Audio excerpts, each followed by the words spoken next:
What's up guys, Max Tech Toy Box here, and today we're doing a video review of the Zepp E Circle.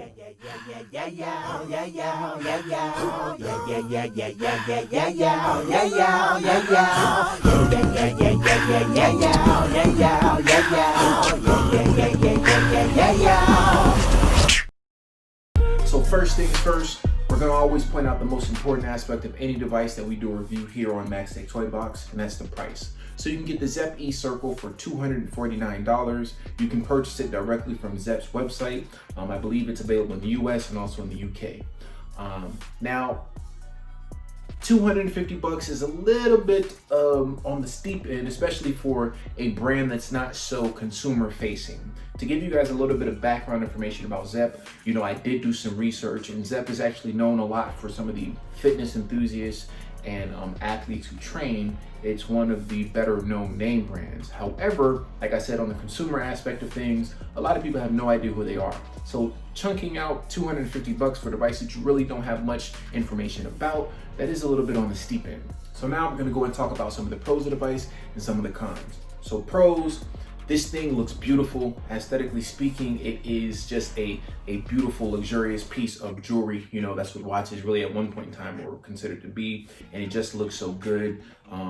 I can't say enough about the design of it. Very sleek, very thin, just looks great on the arm. If somebody was that saw you with this on their arm, they wouldn't think that it is a fitness device. They would just think it's a nice looking watch, and that really is important. You want something that's going to be unobstructive on your wrist, something that's not too intrusive, something that just naturally flows and looks great.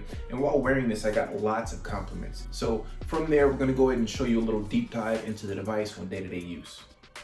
So I'm going to go ahead and give you guys a video walkthrough of the Zepp E Circle. So first things first, on the right hand side you have this button, they call it the crown. So you press that to turn on the screen essentially, and the screen will time out. There's also a tilt to wake feature, but we'll get to that in a second. So first things first, when we turn on the device, this is your standard watch face. You can select this and change it. You swipe down. Over here you have a flashlight that you can use. You can turn it on and off. Swiping back this way is essentially your universal back. Right here controls your brightness. You can turn automatic brightness on or off. Obviously on automatic brightness, it helps a little bit with the battery instead of turning it all the way up.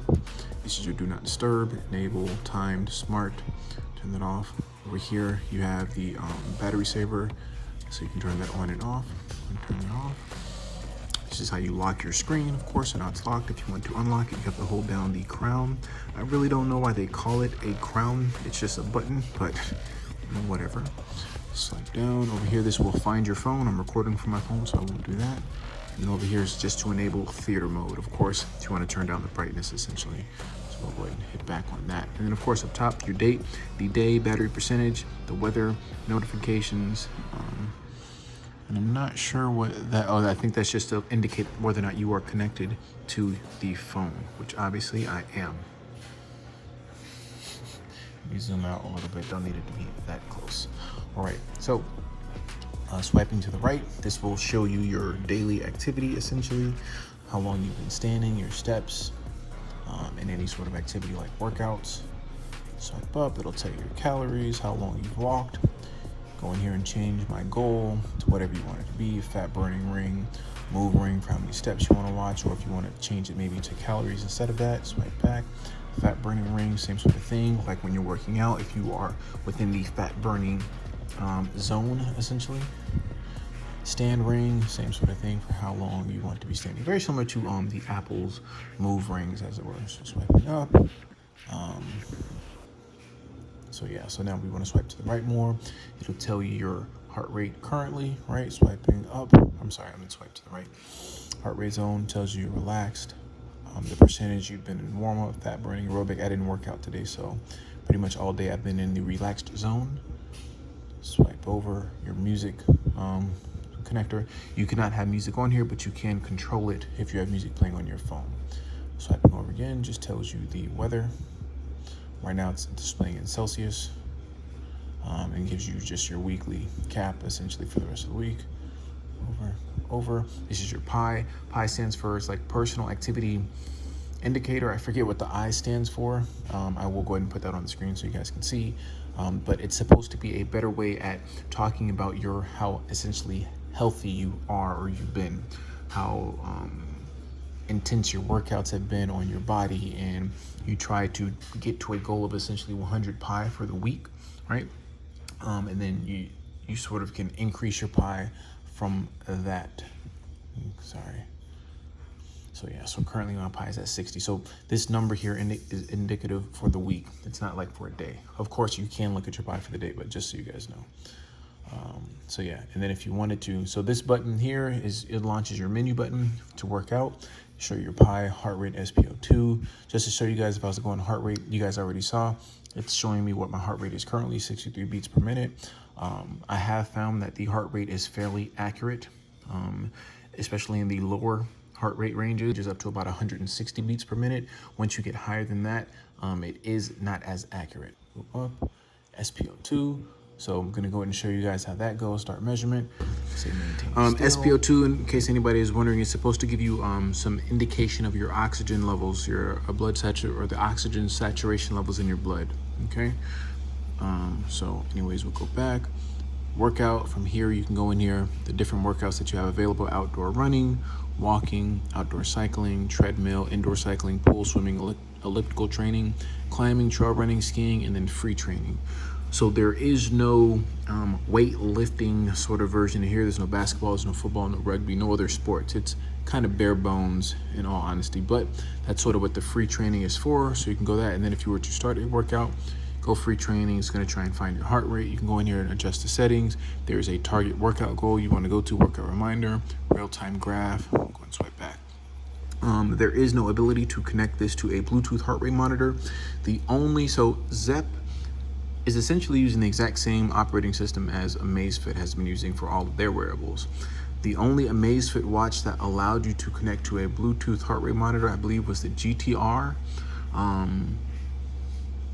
Actually, I don't think it was the GTR. I think it was not the BIP, but the one in between, the one that had like Alexa on. I'll go ahead and throw that name on here because I can't recall. And I don't know why that was the only one that had it, because to me it was one of the uglier looking watches.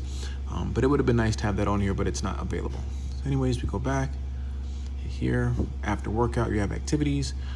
So it'll show you the workouts that you have done, things of that nature. Go back, activity goal, same sort of thing that I showed you earlier. Weather, music, alarm, events, widgets, settings, watch faces, nothing really crazy there. So essentially that is the walkthrough for the device. So another pro here, we're going to talk about some of the fitness features. I know I already touched on a little bit when going into that deep dive, but we have to talk about the heart rate monitor on the back here. Fairly accurate at the lower end heart rate ranges. Once you get above 150, it's a little skittish, not as accurate. I did compare this to other chest strap heart rate monitors like I always do, the Wahoo Ticker, my Under Armour HRM, and also the Polar H7. And like I said, from 70, I'd say from 0 to about 150, barely consistent, especially for things like running. Even high intensity interval training was actually pretty much in there, and weightlifting. Now, of course, any sort of wrist-based heart rate monitor on weightlifting is not going to be as good, but after you give it about a good 10 to 20 seconds to catch up, it does fall in line on average with what I was getting for those chest strap heart rate monitors. Again, Pi, I touched on this a little bit earlier. It's the personal activity indicator. I like it, it's something that's a little bit different. It's supposed to be, I think, a different take on your fitness level. It basically ranges from, I think, about 0 to 100 and over like a 7-day span. And the goal is for you to try and get 100 over a week. Of course, you can get over 100, which would be great, but it sort of sets you to try and compete against yourself. So I do like it. It takes into effect, of course, if you're actively training, you're working out, how active you are throughout the day, how you get that heart rate up. So very nice. Also another pro, it does have built-in sleep tracking, which is great. Whenever you can put a device on your wrist and it just works without you having to do a whole bunch of things, it's really nice. I do wish that it had automatic activity tracking, but it does not. But this does also have the all-day continuous heart rate monitoring. Like I said, the sleep tracking. You're also supposed to get stress level monitoring and SpO2. So that leads us into the cons. And the first things first is SpO2. I never once got a SpO2 reading. As a matter of fact, I'm going to go ahead and show you guys a little video of me trying to get a SpO2 reading that I'm just going to play to the side right here. So for whatever reason, it just would not pick up. No matter what I did, it just would not recognize any of my blood oxygen saturation levels. And as you guys know, by the time this video comes out, Apple would have already announced SpO2 on the heart rate. Apple would have already announced SpO2 on the Apple Series 6, and the ability for them actually to capture SpO2 over the course of 15 seconds is really good. I know Apple sometimes doesn't get as much credit, and I know it's not supposed to be a medical device, but it is, it's a big step in the right direction, because even when I was trying to capture SpO2 from this, even though I didn't, it took a lot longer than 15 seconds. Another con, there's no voice to speech dictation. So basically, one-way notifications, you can't respond to any messages from this. You can't type in any messages on your wrist. There's no preloaded algorithms or pre-recorded messages for you to respond to. You can't do any of that. You just get a little buzz on your wrist, and that's all that you can do. Speaking on that, because I didn't really speak, the vibration motor was nice. It wasn't too loud or too heavy. It wasn't too soft. It was just in the middle where it needed to be. So I like that. And that speaks again to the build quality. I really did like the way that this watch is put together. But going back again, talking about the cons, again, you can't stream music from the watch. This acts definitely as more of a fitness device than a smart watch. Going into talking about fitness features that it lacks in, there's no weightlifting capabilities from here. So Zepp, as I already spoke about earlier, or when I talked about the Power Buds, they purchased Amazfit. And the biggest issue that I had with Amazfit is there was sort of lack of continuity between its devices. Some devices did certain things that other ones didn't, which really didn't make sense to me. There's no ability to connect this to a heart rate monitor. The only Amazfit watch I believe that I was able to have connect to a heart rate monitor, I think it was the GTS, and if it wasn't the GTS, it was another one that I'm blanking on the name, but I will throw that over here which one that was. But you can't connect a heart rate monitor to this device. Also, there's no weightlifting activity to track. There's a freestyle, which is cool. So basically, every single time you're doing anything that they don't have listed up under there for their 8 or 9 exercises that they have available. I think they have like running, treadmill, walking, they have like cycling and some other ones, but there's not just a whole bunch of robust features in terms of fitness tracking, which is a little weird because of knowing Zepp's background and who they're trying to target. It's a little hairy. But again, so the freestyle is a great sort of, I guess, in the middle, because you just have the ability to track whatever workout exercise that you want to by just going to the freestyle mode. Also, this does not have built-in GPS. In order for you to go running, you do have to have your phone with you to get that accurate tracking for any sort of distance training. There's lack of third-party applications. There's not a robust amount of watch faces as well. Unfortunately, there's no VO2 max. And there's no automatic fitness tracking. All in all, I like the Zepp E-Circle for what it does offer. I think it's a nice watch. It's sleek, futuristic. It does all of the basics very well, and it's not a bad fitness tracker. However, since this watch was designed specifically for the fitness enthusiast, it seems like they missed the mark. And I say that because if this was designed for the fitness enthusiast, then you really should have a more robust feature set. Maybe you should have built-in GPS. Maybe a larger avenue to pick different workout methods, weightlifting, cycling, boxing, football, kayaking. All of those things should really be built in. And I'm not saying they need to have everything, but I do think that they need a larger list of activities for you to use. Also, the ability to have heart rate monitoring tracked via Bluetooth heart rate monitor. And then again, let's say if it's not really supposed to be for the fitness enthusiast and it's supposed to be more of a smartwatch, well, smartwatch features, you only get one-way notifications. You can't respond to notifications. You can't answer phone calls from the watch. You don't have really that whole feature set from the smartwatch side of things. And it's $250. So why would anyone, if you're on Android, pay for this at $250 when you get a Fossil Gen 5 that's going to do more? You're going to have basically everything that this doesn't have, that has. Yes, it is Wear OS and there's some hiccups there, but you're getting a much more robust feature set in terms of everything. It's the entire, they're throwing everything at the wall, and in that regard. And I didn't really speak on this, but battery life. So they average, or they say that you get 3 to 4 days of working out, or they say 3 to 4 days of battery life. If you're working out, you're not going to get that. Okay, if you're working out every day, you're going to get about 2 days, maybe 2.5.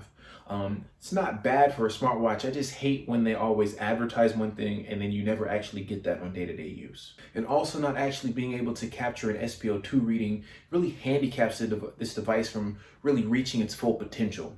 It doesn't capture all the current day requirements for a true smartwatch experience.